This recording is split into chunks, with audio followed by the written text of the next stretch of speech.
how to buy Bitcoin in Trust Wallet. Hey everybody, welcome back to our channel. In today's video, I'm going to guide you through the steps on how you can buy Bitcoin in Trust Wallet, so make sure to watch the video till the end.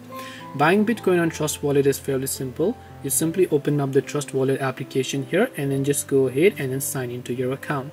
Once you sign into your account, you just tap the buy button that you can find over here and then make sure to tap on it. Then here you want to select, of course, BTC, which stands for Bitcoin. Now just enter the dollars worth of Bitcoin that you want to buy. So let's say you want to buy $100 worth of Bitcoin. You'll find the amount of Bitcoin that you're getting with $100. After you have done that, you can simply choose to pay with credit card or Google Pay and then just tap the buy option over here.